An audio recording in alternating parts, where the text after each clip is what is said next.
Oke.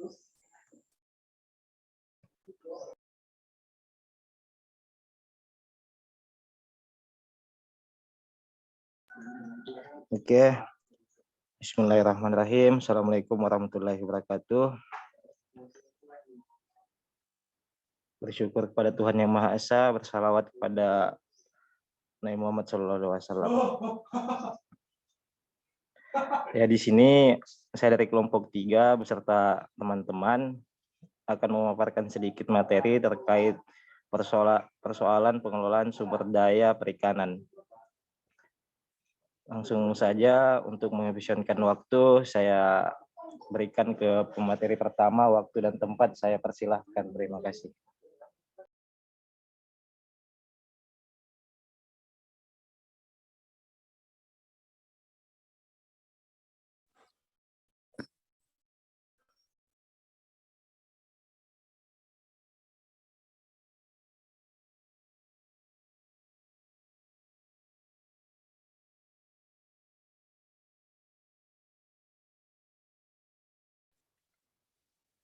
Baik, saya akan menjelaskan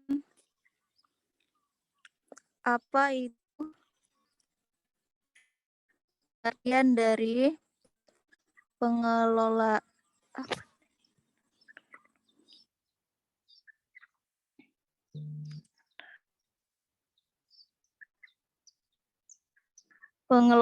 sumber daya perikanan.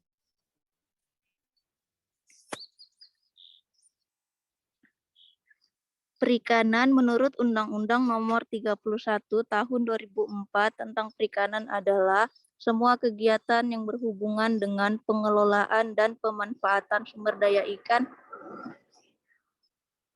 dan lingkungannya, mulai dari praproduksi, produksi, pengolahan sampai dengan pemasaran yang dilaksanakan dalam suatu sistem bisnis perikanan.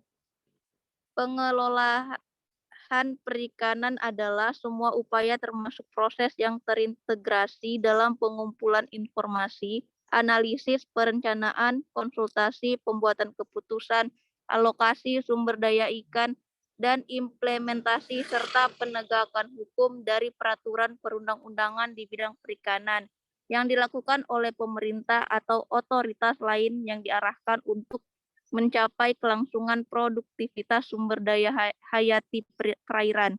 Sumber daya perairan merupakan sumber daya yang sifatnya terbatas dan dapat pulih kembali, yang berarti bahwa setiap pengurangan yang disebabkan kematian maupun penangkapan akan dapat memulihkan sumber daya tersebut ke tingkat produktivitas semula.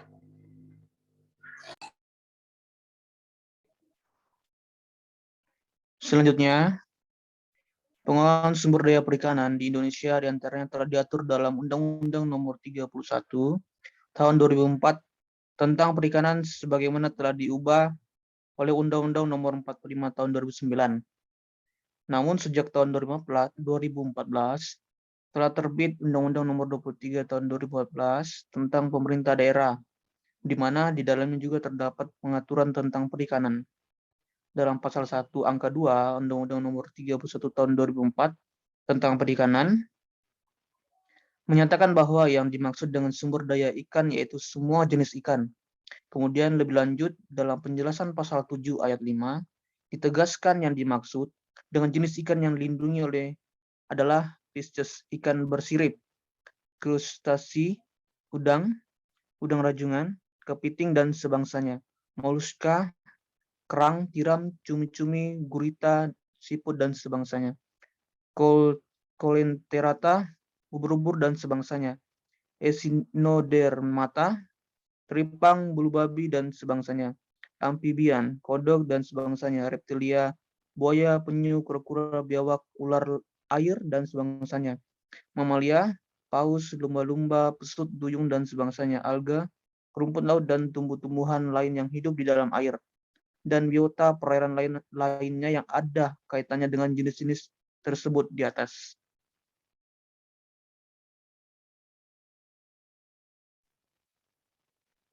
Next.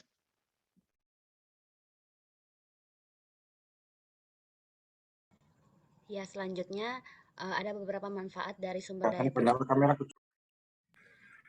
Yang pertama itu memenuhi kebutuhan pangan karena ikan merupakan salah satu makanan yang penuh dengan protein. Yang kedua, memberikan penghasilan bagi masyarakat, terutama mereka yang hidup di daerah dekat perairan. Yang ketiga, membantu perekonomian masyarakat dan membantu pertumbuhan ekonomi nasional. Yang keempat, penghasilan yaitu sebagai penghasilan devisa negara.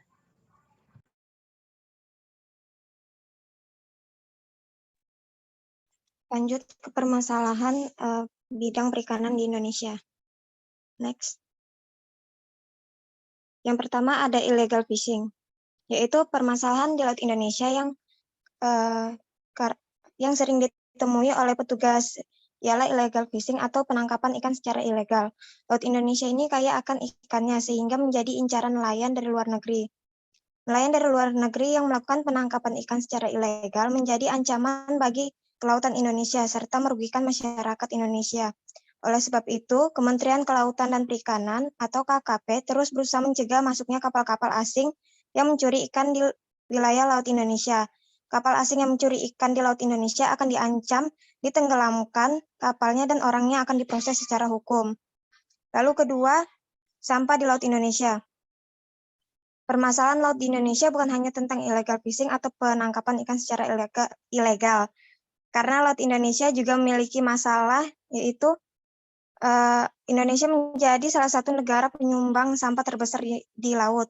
Menurut data Kementerian Kelautan dan Perikanan atau KKP, sampah di Laut Indonesia didominasi oleh sampah plastik. Sampah yang mencemari laut akan berdampak buruk pada habitat laut, pariwisata, kesehatan masyarakat pesisir, hingga ekonomi. Selain itu, laut banyak tercemar sampah plastik dan logam yang lama proses penguraiannya, yaitu dari 50 sampai 400 tahun. Lalu masuk yang ketiga, penangkapan ikan dengan merusak atau destructive fishing. Permasalahan laut Indonesia selanjutnya ialah penangkapan ikan dengan cara merusak. Mencari ikan dengan cara merusak kerap terjadi di wilayah laut Indonesia yang sangat berbahaya untuk ekosistem laut. Penangkapan ikan dengan cara merusak seperti menggunakan bom atau pukat harimau. Cara tersebut bisa merusak ekosistem laut, bahkan akan merusak lingkungan laut.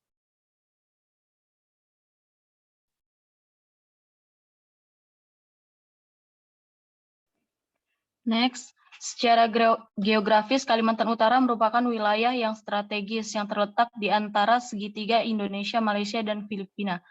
Kalimantan Utara juga memiliki kawasan perairan di wilayah Ambalat yang diperkirakan kaya akan sumber daya minyak dan gas. Di wilayah ini pun terdapat sejumlah potensi perikanan dan pariwisata yang belum dimanfaatkan secara optimal.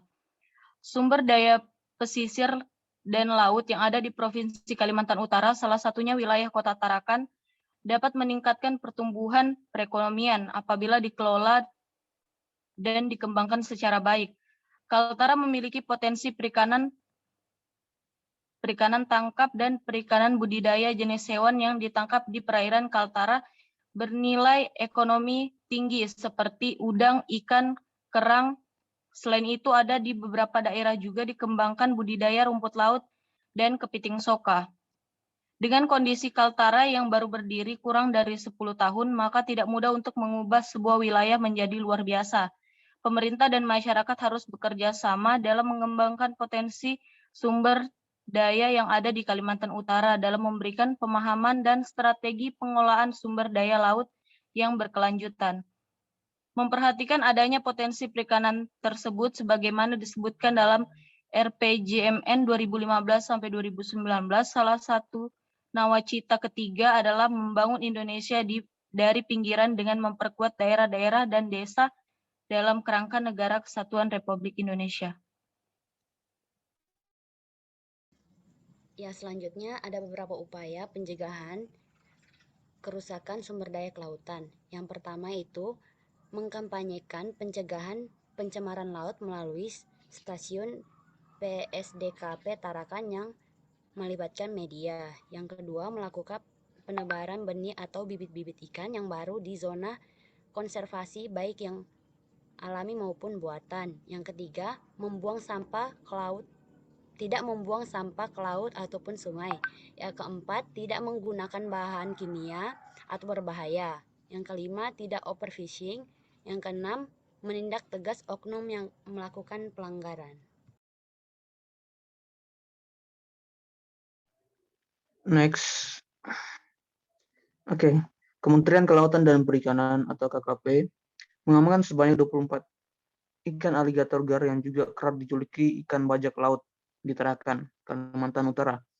Merespon maraknya peredaran jenis ikan yang membahayakan keberlanjutan sumber daya ikan di Indonesia, pengawas perikanan di stasiun SDKP Pengawasan Sumber Daya Kelautan dan Perikanan Tarakan mengamankan 24 jenis aligator gar di sejumlah tempat. Upaya pengamanan ini sejalan dengan kebijakan Menteri Trenggono yang mendorong agar kelestarian sumber daya perikanan dapat terus dijaga sebagai upaya membangun sektor kelautan dan perikanan. Pengamanan tersebut dilakukan dengan memberikan pemahaman kepada para pemilik ikan terkait potensi ancaman yang dilakukan oleh ikan-ikan tersebut terhadap keberlanjutan sumber daya kelautan perikanan. Berdasarkan penuturan pemilik ikan-ikan tersebut diperoleh dari Samarinda dan Surabaya. Ikan aligator gar merupakan salah satu jenis ikan yang dilarang dibudidayakan dan diedarkan di Indonesia. Berdasarkan Peraturan Menteri Kelautan dan Perikanan Nomor 19 Tahun 2020, ikan aligator gar dapat membahayakan ekosistem karena berpotensi memangsa ikan-ikan lain sehingga dihimbau kepada masyarakat yang membudidayakan atau mengedarkan ikan-ikan yang dilarang agar menyerahkan kepada aparat yang berwenang. Peraturan Menteri Kelautan dan Perikanan Nomor 19 Tahun 2020, KKP telah menetapkan kriteria ikan yang dilarang dibudidayakan dan diedarkan di Indonesia diantaranya bersifat buas atau pemangsa bagi ikan spesies lain yang dapat mengancam penurunan populasi ikan lainnya, mengandung racun atau biotoksin, bersifat parasit, dan melukai atau membahayakan keselamatan jiwa manusia. Sekian.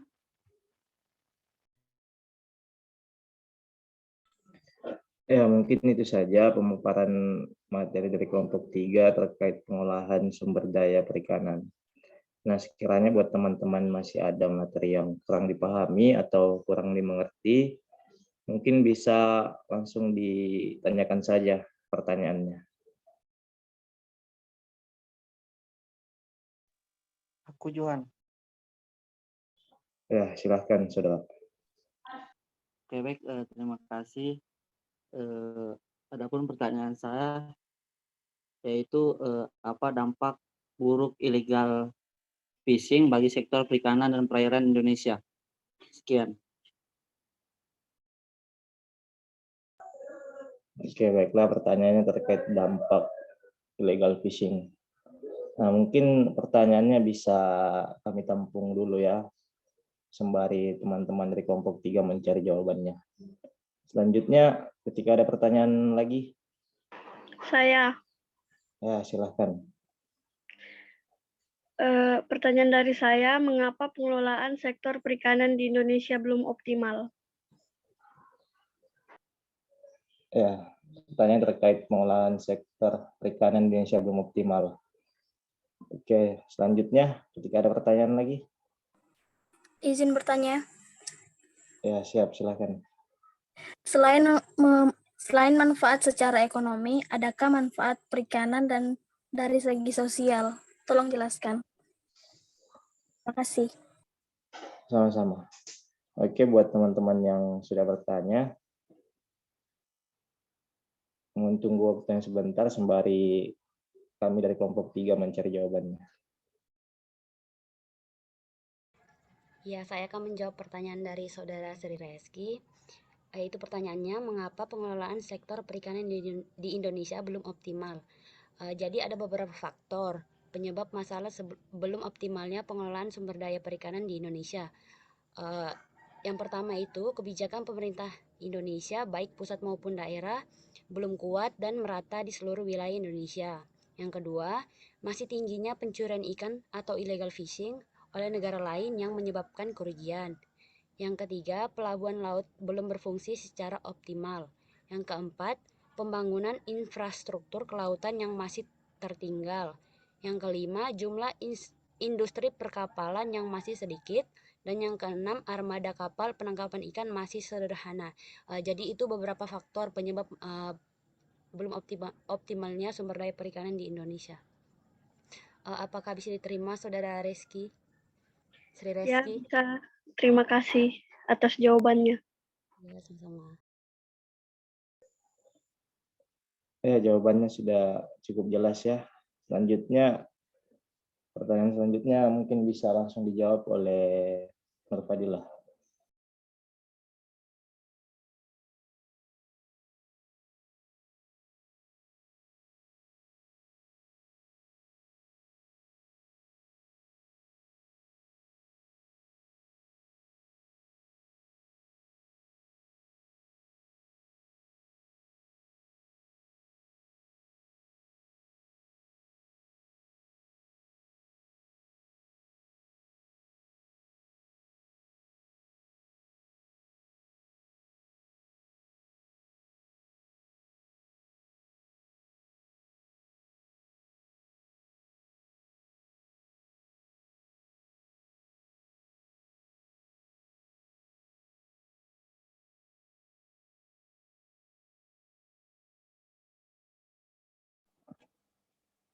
Baiklah, saya akan menjawab pertanyaan dari Saudari Suri.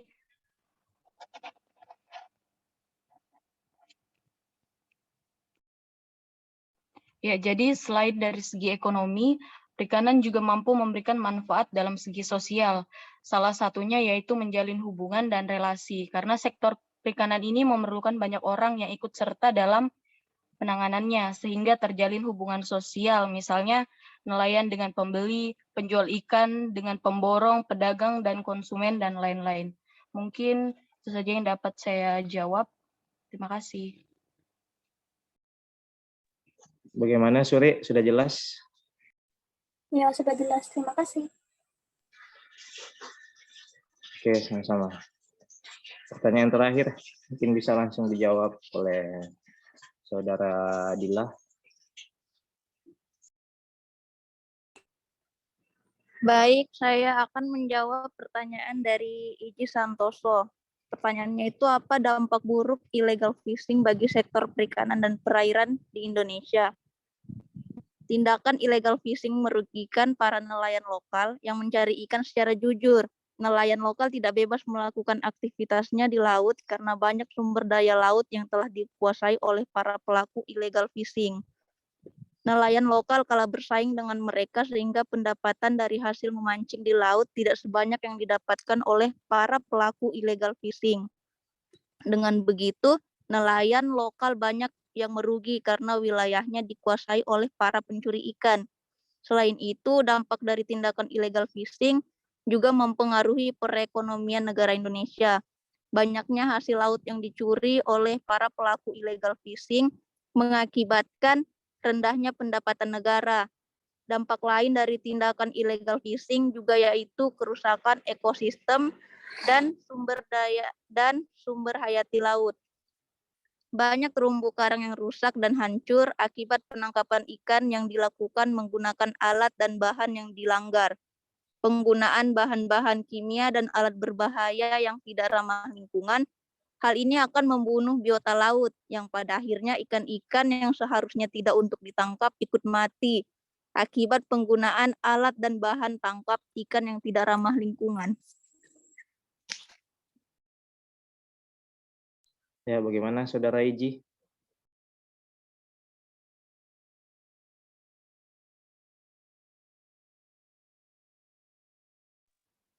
Iji Santoso, apakah sudah jelas? Jelas. Oke, sudah jelas semua ya. Mungkin itu saja terkait pemaparan materi hingga sesi tanya jawab yang dilakukan oleh kelompok 3.